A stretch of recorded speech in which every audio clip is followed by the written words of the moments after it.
Buenos días, ¿qué tal? Bienvenido. ¿A dónde? Donde nosotros vamos después de un domingo. Tu iglesia, la iglesia de Dios, la iglesia local. Bueno, hoy vamos a empezar, yo estoy predicando hoy, voy a predicar el domingo, pero todo va a ir en consonancia con lo que el Señor manda a la iglesia en sus próximos pasos, ¿no? Y como siempre, me gusta empezar con una historia o una ilustración. Y no sé si sabes qué es un grupo de expedición, que es un grupo de exploradores.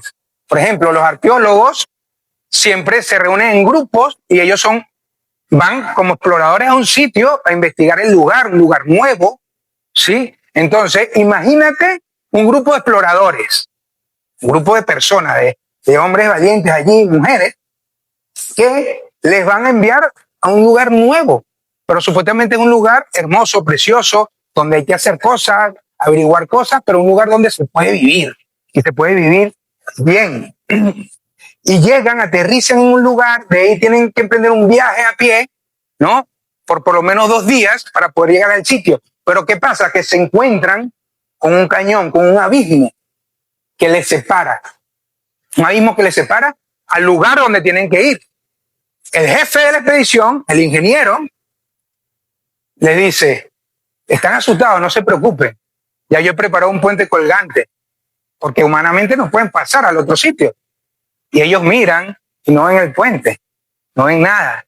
Entonces el ingeniero dice: para que veas el puente, tienen que empezar a dar pasos en el abismo, porque es un puente también diseñado que tiene finos hilos de acero que se confunden con los rayos de luz y el cielo. Su piso es tan perfecto su piso, que es de cristal, que parece que no hubiese nada. Y ellos se quedan: ¿cómo pasamos por ahí si no sabemos realmente que hay nada o que hay algo? Entonces uno de ellos se decide a cruzar, y cuando da el primer paso siente firmeza en el piso. Para que el puente lo puedas ver, tenían que cruzarlo, y cada paso que daban era más tangible el puente, era más tangible, lo podían sentir, lo podían ver. Entonces pasaron uno por uno hacia el otro lado. El guía, el ingeniero, da 2 mandatos o 2 cosas, dejó 2 señales. Uno, que cuando cruzan el puente, enseguida hay un río. Entonces, si tú te mojas en ese río, tienes que mojarte, juro, para poder pasar. Entonces era como un símbolo de que ya pertenecía a ese lugar, porque no podías volar al otro lado, no había puente allí, tenías que mojarte realmente. Y lo otro que deja como señal es que gracias a esa ingeniería perfecta, entonces deberían celebrar una comida constantemente para recordar la perfección del puente completamente. Ahora, ¿cómo aterrizamos esta historia en nuestra vida? Mira, ¿y qué me cuenta? Tal como los exploradores, nosotros muchas veces hemos llegado a ese abismo que divide al lugar donde queremos llegar, ¿verdad? Pero tenemos que dar un paso en fe hacia adelante, en el abismo. Confiar en el que te está llamando a dar ese paso, ¿no? El ingeniero perfecto se llama Jesús. Él es ingeniero y puente que te hace cruzar al otro lado. Él es. Y ese puente se cruza a través de la fe. Pero, ¿qué pasa después que cruzamos el puente? ¿Cuántos han aceptado a Cristo como su Salvador personal? Amén. Entonces, ¿qué pasa cuando aceptas a Cristo? ¿Cuál es el siguiente paso? Venir aquí todos los domingos y escuchar a un tipo que se pone aquí a hablar. ¿Tú crees que solamente es eso? No, claro que no. ¿Cómo vivimos en esa tierra nueva? ¿Cómo vivimos en eso que el Señor nos está prometiendo? ¿Cómo vivimos allí? ¿Cómo realmente puedes demostrar que has confiado en Jesús? ¿Cómo puedes hacerlo visible en tu vida? Todos tenemos una necesidad profunda. ¿De qué? De confiar y hacer tangible, visible, ¿qué? Nuestra fe. Necesitamos señales visibles que marquen ese sí cuando aceptamos a Jesús. Señor, te acepto. ¿Cuál es la imagen visible de que tú aceptaste al Señor? Hoy vamos a hablar de un camino de fe, obediencia y devoción. viviendo en el cumplimiento de las ordenanzas. Las ordenanzas. El cristiano requiere principalmente de discipulado. Tú, yo y el que se ha estudiado la Biblia 100 veces. Necesita ser discipulado constantemente. Ya vamos a hablar. En el discipulado es cuando conocemos a Dios profundamente. Un discipulado estudia la palabra de Dios y cuando vemos al Dios de la palabra de una manera exacta, profunda, real, ¿verdad? Es donde tú conoces la voluntad de Dios para tu vida. Tú tienes una voluntad de parte de Dios, tú tienes un camino trazado por parte de Dios. No sé si estás caminando en ese camino o no, pero cuando estudias la palabra te darás cuenta si estás haciendo lo que Dios te está mandando a hacer o no. Eso es un discipulado. Vivir vida con vida. El discipulado nos lleva a la obediencia a Cristo constantemente. Y es en el discipulado que vamos a entender lo primero que debemos obedecer después que hemos aceptado a Jesús como nuestro Salvador. Y se llama ordenanza. Y quiero que vamos a verlo a través de la palabra. Hoy va a ser un poco más movido en cuanto a textos, porque es una prédica, pero con mucha enseñanza. Porque quiero que el Señor les guíe a través de la palabra, no yo, sino la palabra de Dios. Entonces, cuando Jesucristo resucita, se presenta a sus discípulos, pasa 40 días con ellos, antes de subir al cielo, deja una ordenanza. Y es lo último que dice. Por lo tanto, id y hacer discípulos a todas las naciones. Después dice, ¿cuál es el siguiente paso? Bautizándolos en el nombre del Padre, del Hijo y del Espíritu Santo, enseñándoles a que guarden todas las cosas que os he mandado. Y he aquí que van solos, ¿no? No dice, y he aquí que yo estoy con ustedes, con vosotros, todos los días hasta el fin del mundo. Amén. Hay dos cosas principales, ¿no? Que es el bautismo y la cena del Señor. Eso nos los manda el Señor, a ti, a mí, a toda la iglesia. Entonces, aquí, en Mateo, vamos a ver cómo el Señor no nos dice, ir y a ser cristianos. No dice cristiano, ¿no? Cuando tú conoces a Paco es cristiano. ¿Sí? Es cristiano. Ahora, a partir de ahora, vamos a seguir llamándonos cristianos. Pero vamos a ver que realmente el Señor no nos manda a ser cristianos. Primero, nos manda a ser discípulos. Después que Jesús dijo esto, pasaron 15 años. Y mira lo que pasa después de 15 años. En Hechos está Pablo y Bernabé, ¿no? Allí en una iglesia, y dice, y se congregaron allí todo un año. ¿Con quién? Con la iglesia. Enseñándole a mucha gente. Estaban cumpliendo con lo que el Señor le había mandado. Después de 15 años. Y a los discípulos se les llamó cristianos por primera vez en la iglesia de Antioquía. Por primera vez después de 15 años. Ahora, por primera vez. ¿Sabes qué significa cristiano? O la palabra original es estos cristetos, estos pequeños cristos. Se les llamó de forma despectiva. Un bullying, realmente. Estos pobres locos, es lo que estaban diciendo. Estos pobres locos que están siguiendo a un hombre que lo mataron. Es lo que quería decir cristiano. ¿Sabes cuántas veces sale la palabra cristiano en la Biblia? 3 veces. ¿Cuántas veces sale la palabra discípulo en la Biblia? 250 veces. 250 veces. Entonces, primero somos discípulos antes que cristianos. Primero somos discípulos, seguidores de Jesús, antes de ser cristianos. Ahora, vamos a seguir siendo cristianos. ¿Vale? Hoy vamos a ver las dos cosas que son vitales como obediencia a Dios. Vamos a ver lo que el Señor nos manda. Y lo primero, aquí como iglesia, aquí en Tenerife, y lo primero que vamos a ver es el bautismo y su significado. Ven aquí a esta enseñanza con ganas de aprender, quizás de desaprender, porque va a hablar la Biblia, no es mi idea, ¿vale? Es Dios el que va a hablar. Entonces, no vengas con prejuicio, sino que recíbelo, analízalo y toma una decisión. Entonces, ¿qué es el bautismo? ¿Qué es el bautismo? Pregunto. Bajar a las aguas. Bajar a las aguas. El bautismo, primeramente, es una ordenanza, un mandato. Y a ser discípulos bautizándolo. Es una ordenanza de Dios, ¿verdad? Que simboliza Es un acto simbólico que simboliza la sepultura, la muerte y la resurrección de Jesús, ¿verdad? Es una declaración pública de fe.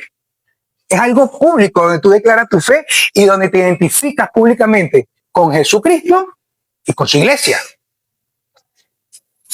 Ese es el bautismo. Ese es el bautismo. Entonces, morimos para el mundo y resucitamos para Cristo. Resucitamos. Tenemos vida nueva. Mira cómo dice Pablo ahora. En Romanos 6, capítulo 6, versículo 3 al 4 dice: ¿o no sabéis que todos los que hemos sido bautizados en Cristo Jesús, hemos sido bautizados en su muerte? Porque somos sepultados justamente con Él para muerte. ¿En qué? En el bautismo. A fin de que, como Cristo resucitó de los muertos por la gloria del Padre, así también nosotros andemos en vida nueva. El bautismo expresa que tú crees que vas a resucitar nuevamente con Cristo Jesús. Ahora, el creyente bautizado es colocado en Cristo y se identifica también con su iglesia. El bautismo en agua no te trae salvación. El que te bautices no significa que eres salvo, para nada. La Biblia lo niega categóricamente. Pero lo que sí dice el bautismo, que es un testimonio público. ¿De qué? De lo que ya Dios hizo dentro de ti, de esa obra salvífica que el Señor hizo dentro de ti. Y tú lo expresas públicamente. Y vamos a ver un par de ejemplos en la Biblia. Está el apóstol Pedro, aquí en Hechos 10, un par de versículos en el 42 en adelante, y dice: y nos mandó que predicásemos al pueblo y testificásemos que Él es el que Dios ha puesto por juez de vivos y muertos. De este dan testimonio todos los profetas, y todo el que cree recibirá perdón de los pecados por su nombre. Sigue diciendo el 44. Mientras aún hablaba Pedro estas palabras, el Espíritu Santo cayó sobre todos los que oían el discurso. Eso quiere decir que todos los que están oyendo oraron en su corazón y recibieron a Jesús como su Salvador. No es que vino de repente, no, ellos pusieron su fe en Jesús cuando Pedro estaba predicando. Entonces dice: y los fieles de la circuncisión, es decir, los judíos, los que amaban la religiosidad, dijeron que los que habían venido con Pedro se quedaron atónitos. Es decir, como dice aquí, se quedaron flipando realmente con lo que había pasado, de que también a los gentiles se derramase el Espíritu Santo. Entonces dice el versículo 47, hablando Pedro, entonces respondió Pedro: ¿puede acaso alguno impedir el agua para que no sean bautizados estos que han recibido al Espíritu Santo también como nosotros? ¿Y qué dice? Mando a bautizarles en el nombre del Señor Jesús. Entonces le rogaron que se quedasen algunos días allí. Al aceptar a Cristo, cada uno de nosotros, lo siguiente que debe pasar es el bautismo. Es un acto de obediencia, hacer pública tu fe. Hacer pública tu fe. El bautismo del creyente en el agua ilustra, o una ilustración de tu vida, de tu nueva vida. El propósito es identificarte, otra vez lo voy a repetir, con Jesucristo, con su muerte y con su resurrección. Ese es el propósito. Literalmente, bautizo, viene una palabra que se llama baptizo, que significa coger una jarra, sumergirla en un barril y salir llena por dentro y por fuera. Literalmente simboliza que tú mueres, te identificas con la muerte de Jesús, pero te identificas con su resurrección. Entonces mueres al pecado simbólicamente, porque ya eso pasó en tu vida, y simbólicamente naces nuevamente, tienes una nueva vida. Ese es el nuevo nacimiento. Ahora, característica, importancia del bautismo. El bautismo es importante porque es un acto de obediencia y de hacer discípulos y bautizarte. Punto. Es un acto de obediencia. Es un paso vital, es importante en el discipulado, porque marca un inicio de una nueva etapa que Dios te está mandando a vivir. Ahora, otra característica, debe tener preparación para el bautismo. Debe tener una preparación. Antes de ser bautizado, el creyente debe entender realmente el significado del bautismo. Lo debe entender. Debe estar genuinamente arrepentido Debes saber que Dios sí realmente te ha rescatado y que has entregado tu vida a Cristo. Es muy importante. Es importante recibir enseñanza bíblica sobre el bautismo, porque no es algo que yo hago por mera emoción, sino que lo hago por obediencia también. Entonces debes prepararte para esto. Otra cosa del bautismo es la forma del bautismo. ¿Cuántas formas hay de bautizarse? Hemos dicho que, lo he dicho antes, toda verdad es verdad de Dios. Y toda la verdad de Dios está aquí. Si no está aquí, entonces no es de Dios. Vamos a ver la forma del bautismo. El bautismo se realiza a través de la inmersión. ¿Vale? De la inmersión. ¿Quién es el ejemplo? Jesús. ¿Es el ejemplo? No hay otro ejemplo. Jesucristo es el ejemplo. Vamos a ver cómo lo dice. Mira, hablando del bautismo de Jesús, en Mateo 3:16 dice, y Jesús, después que fue bautizado, subió del agua, porque fue bautizado, sumergido y subió del agua. Y aquí los cielos fueron abiertos. Ahora, el bautismo, ¿para quién es realmente? Para los pecadores que se han arrepentido y que han aceptado a Jesús. Ahora te pregunto, ¿Jesús tenía pecado? ¿Era un pecador para ser bautizado? No, no. Sin pecado, dice, mira lo que dice Pablo. Al que no conoció pecado, por nosotros hizo pecado para que nosotros seamos justicia de Dios en él.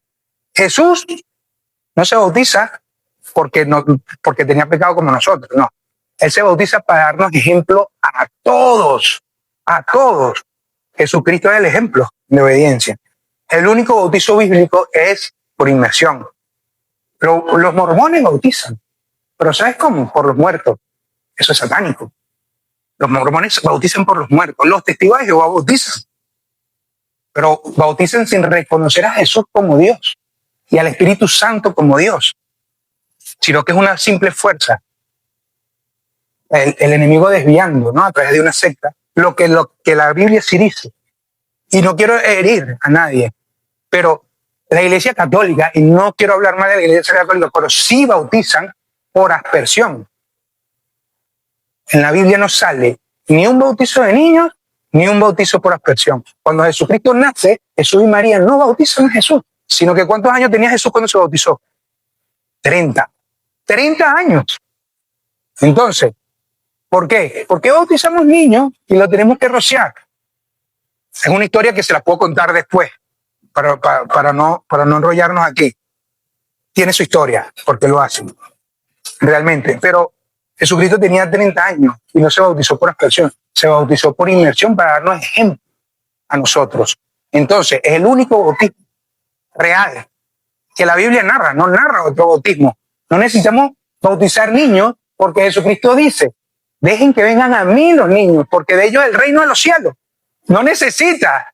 El bautismo se hace cuando tienes una conciencia de pecado. Realmente entiendes que necesitas ser salvado por Jesús para vivir vida eterna. ¿Tú crees que un niño tiene esa conciencia ahora? No, ellos pertenecen al reino directamente, tienen línea directa con Jesús, tienen línea directa con el reino de los cielos. Entonces, los primeros cristianos siguieron el ejemplo de Jesús y nosotros también lo debemos seguir. En Hechos 8 dice, iba un hombre que acababa de recibir a Jesús en un carruaje dirigido por caballos, y iba con un hombre que le había predicado el evangelio dentro del carruaje. Y dice, yendo por el camino, llegaron a cierta agua, y dijo al eunuco, el que acababa de creer, aquí hay agua, ¿qué impide que yo sea bautizado? Y el evangelista Felipe le dice, si crees de todo corazón, bien puedes, lo puedes hacer. Y respondió el eunuco y dijo, creo que Jesucristo es el Hijo de Dios. Fue salvo, aceptó a Jesús y mandó parar el carro. Descendieron ambos y Felipe y el eunuco y le bautizó. De inmediato. No necesitas hacer otra cosa, creer y obedecer. El primer resultado de la conversión tuya y mía tiene que ser hacer pública tu fe, ir a la agua del bautismo. Y te pregunto como preguntó el eunuco, ¿qué impide que seas bautizado? ¿Qué está impidiendo hoy dar ese siguiente paso? Quizás lo estás escuchando por primera vez.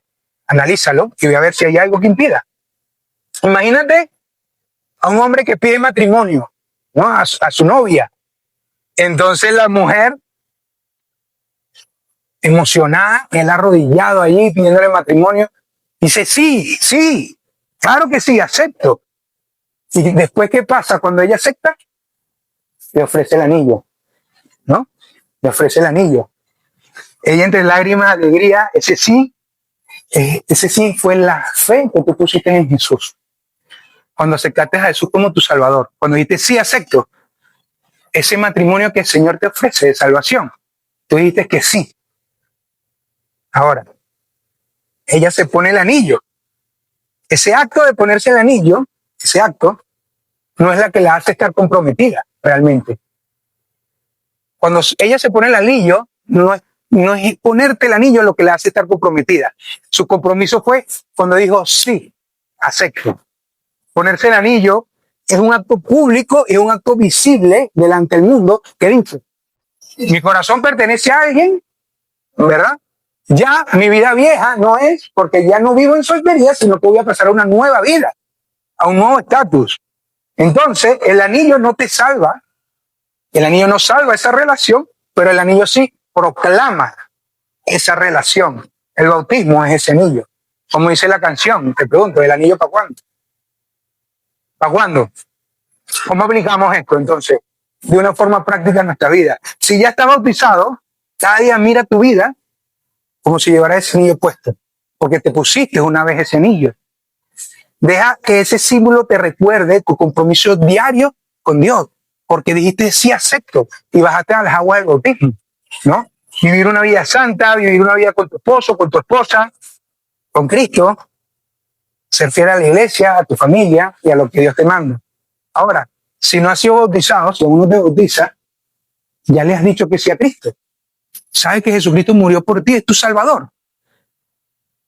Es lo primero que debemos hacer. Acepta a Cristo como tu Salvador.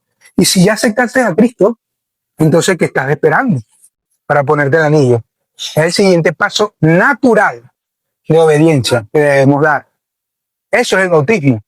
Lo segundo, que vamos a ver, el significado de la cena del Señor o la Santa Cena. No sé cómo la conozca. ¿Qué es la cena del Señor? ¿Quién es la cena del Señor? Recordatorio. Un recordatorio. ¿Qué más? Recordatorio donde de lo que descubres tú por nosotros. Ok. Es parte. Claro que sí. Eso es parte. La cena del Señor es un mandamiento, es una ordenanza de parte de Jesús. Es lo primero que es. ¿Y dónde la instituyó? Durante la última cena. ¿Te acuerdas que han pintado cuadros de la última cena, no? No sé, Da Vinci pintó un cuadro de la última cena. Entonces, es una enseñanza, una ordenanza.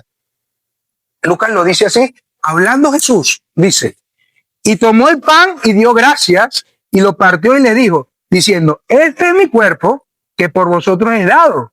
Haced esto en memoria, recuerda, en memoria de mí. De igual manera, después que hubo cenado, tomó la copa diciendo, esta copa es el nuevo pacto en mi sangre, que por vosotros es derramada.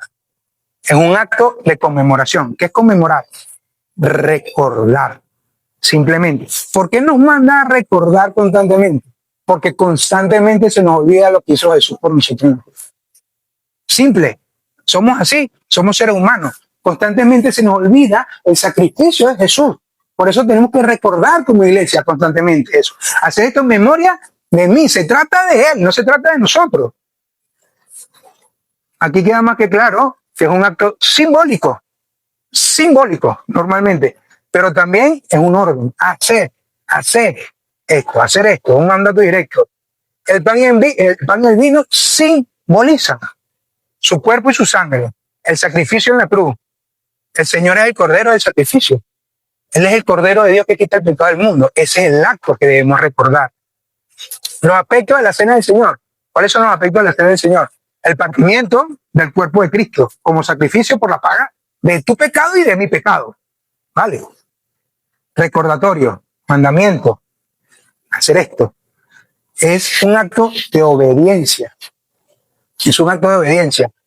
Desde el inicio, la primera iglesia que se instituyó por allá en Hechos 2, participaban en esto y no dejaban de hacerlo. Mira como dice Hechos 2:42.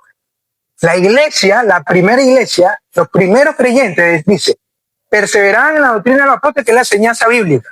Perseveraban en la comunión los unos con los otros, el amor, la amistad, ¿no? En el partimiento del pan. Entonces, esa es la iglesia modelo. Tenemos que empezar a perseverar en el partimiento del pan y perseverar en las oraciones, dependían de Dios. Eso es un aspecto. Perseveramos en la cena del Señor porque constantemente debemos empezar a recordar el sacrificio que hizo el Señor. Otra cosa, Él es el pan como alimento espiritual, Él es vital.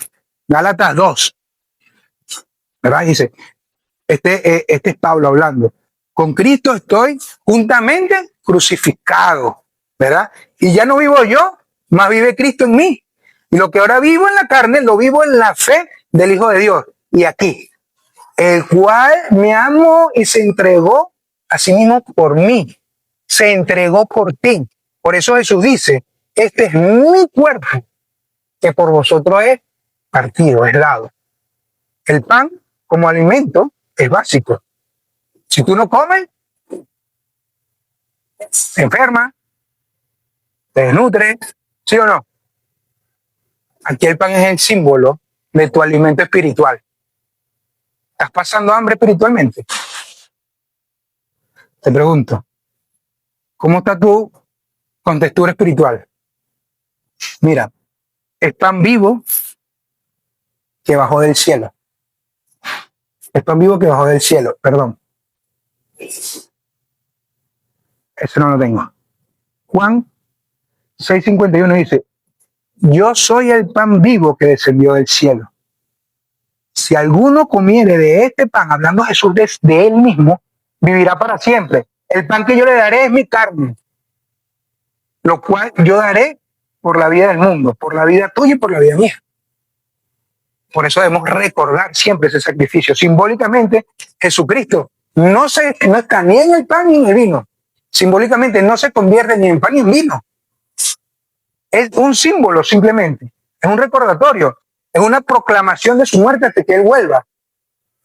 1 Corintios, Pablo, hablando de la cena del Señor, en el capítulo 11, dice, porque yo recibí del Señor lo que también os he enseñado, que el Señor Jesús, la noche que fue entregado, tomó pan y habiendo dado gracias, lo partió y dijo, tomad, comed esto, es mi cuerpo que por vosotros es partido.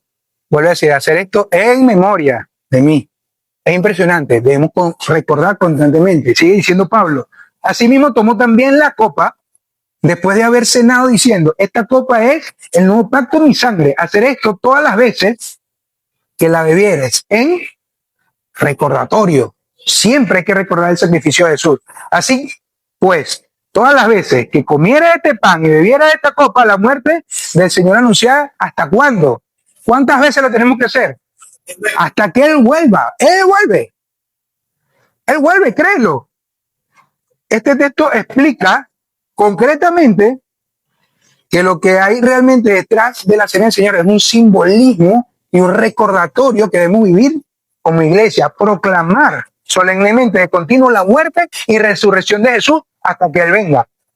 Mira, escucha esto, y lo voy a leer muy pausadamente, dice, lo tenemos que vivir como iglesia así. La celebración de la cena del Señor ha de estar animada por una inmensa gratitud y un amor sin límites a nuestro Dios y Salvador. Alegres todos juntos, en armonía, todos juntos, celebrando como hermanos, porque tenemos un mismo Padre y un mismo Salvador. Queremos vivir eso como iglesia, pero tenemos que ponernos en el orden de las ordenanzas. Bautismo y cena del Señor. Ahora, vamos a seguir hablando de la cena del Señor. La cena del Señor la debes tomar de forma digna delante de Dios. No es algo que se hace a la ligera realmente, porque está recordando algo solemne que partió la historia de la humanidad en dos. Vivimos en el 2025 después de Cristo. Entonces Él partió la historia de la humanidad en dos con su sacrificio, viniendo a esta tierra. Dice 1 Corintios, dice, de manera, 1 Corintios 11, 27, 29, de manera que cualquiera que comiere de este pan o bebiere de esta copa del Señor indignamente, será culpado del cuerpo y de la sangre del Señor. Por tanto, pruébese cada uno a sí mismo, coma del pan y beba de esa copa. No dice, pruébese y no la tome. No, dice, pruébate y cómela. Es lo que dice. Porque el que come y bebe indignamente sin discernir el cuerpo del Señor, juicio, come y bebe para sí mismo. Entonces, no venimos a la cena del Señor a la ligera. Venimos primero recordando. Y ese recordar lo que hizo Jesús te debe llevar a perdonar primeramente. ¿Qué tienes tú contra otra persona? Esta palabra tiene la intención de que produzca un autoanálisis de tu vida cada vez que la tomes, ¿no? Y si hay algo que sacar, confiésalo en silencio con Dios y pídele perdón y tómala. No es que las vas a dejar de tomar, no, te dice tómala, pero primero autoanalízate, confiesa al Señor y pide perdón. Mira, no perdonar, que es igual a pecar contra otra persona, creyente o no creyente. Cuando no perdonamos, no solo pecamos contra otra persona, sino que pecamos contra Dios. Entonces, ven y si tienes algo que perdonar, perdona de corazón y toma la cena del Señor. Eso es una forma digna de tomarla. Antes de participar en la cena del Señor, los creyentes deben examinarse a sí mismos, asegurarse que están en una relación correcta con Dios y con los demás. Es un tiempo para reflexionar y arrepentirse. Debemos tener una vida en orden delante de Dios, ¿no? Y es el momento de poner la vida en orden delante de Dios, como lo manda el Dios de la palabra y la palabra de Dios. Es muy cerrado. Si tienes algo que perdonar, es muy vital, porque todos tenemos raíces de amargura por dentro. Todos examinémonos. Peleaste con tu esposa, con tu esposo, tienes algo que perdonar de alguna persona en el pasado, algo que siempre va viniendo a tu mente, entrégaselo a Dios. Recuerda lo que Él hizo por ti, porque ese sacrificio que recordamos es tu salvación, tu perdón. Da lo que Dios te da. Debemos tener una vida en orden delante de Dios. El orden que todo creyente debe obedecer esta ordenanza primero es el bautismo. Si no estás bautizado, entonces la cena del Señor no es para ti por ahora, porque tenemos que ponernos en línea con lo que el Señor manda. Tenemos que ser obedientes. Por eso es ordenanza, viene de orden. ¿Cómo ponemos esto en práctica para nuestra vida? ¿Cómo ponemos esto en práctica para nuestra vida? Antes de tomar la Santa Cena, no vengas a la mesa distraído ni distraída. Haz una visita interna, examínate. ¿Hay algún rencor que perdonar? Pon tu vida en orden. Pon tu vida en orden delante de Dios. Al tomar la cena del Señor, no lo hagas solo. Mira a tu alrededor. Estás comiendo con tu familia de la fe. Porque tenemos un mismo Padre. Eso nos hace hermanos. Eso nos hace hermanos de la fe. Deja que este acto fortalezca tus lazos aquí en la iglesia local. Queremos caminar contigo, mano a mano, hombro con hombro. Queremos llorar por lo que tú lloras. Pero también queremos reírnos y gozarnos por lo que tú te ríes y te gozas. Somos una familia realmente, verdaderamente.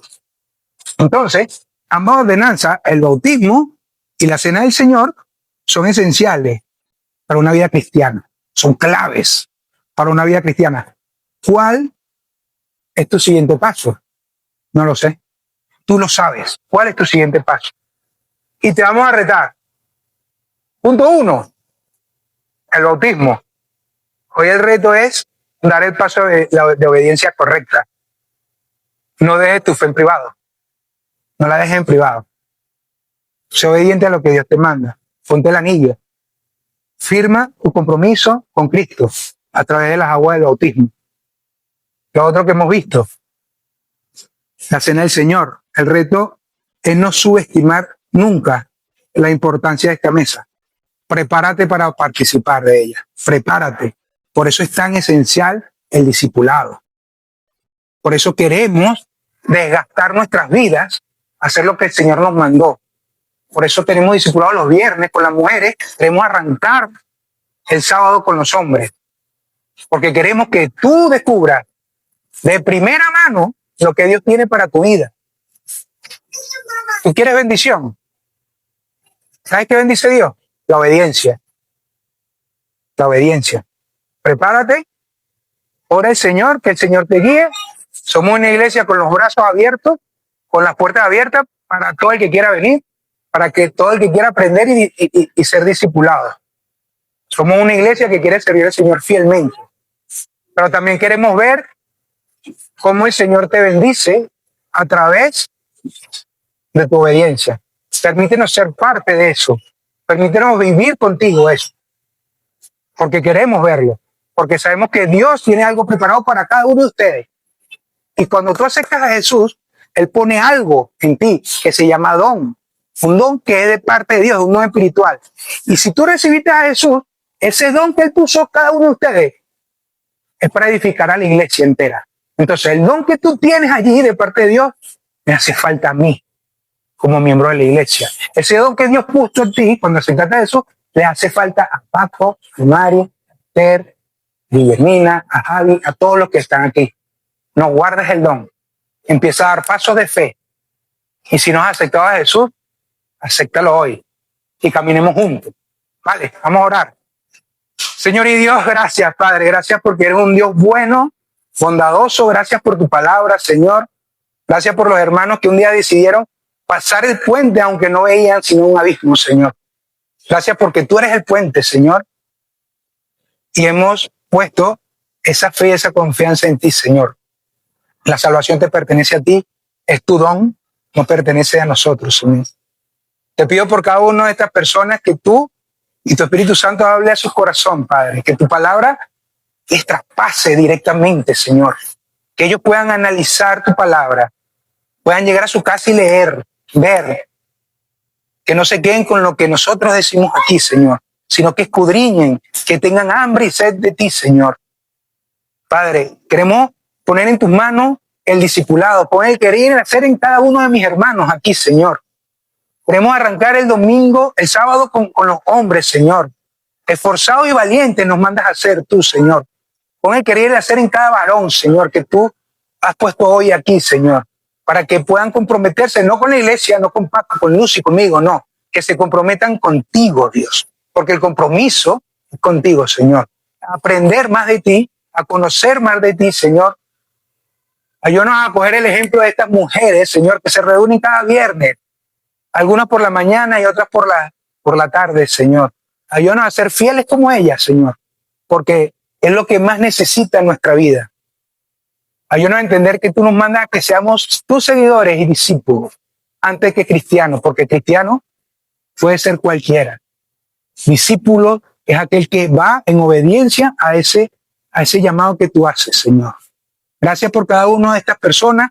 Padre, te pido que en tu voluntad tú te puedas mostrar a cada uno de ellos esta semana, que ellos te puedan ver en cada día que viven, Señor. Solamente al abrir sus ojos es gracia divina tuya, Señor. Es una misericordia que podamos abrir los ojos cada mañana, que aprovechemos esa oportunidad, Señor, para buscarte de corazón cada día, Señor. En el nombre de Jesús. Amén. Amén.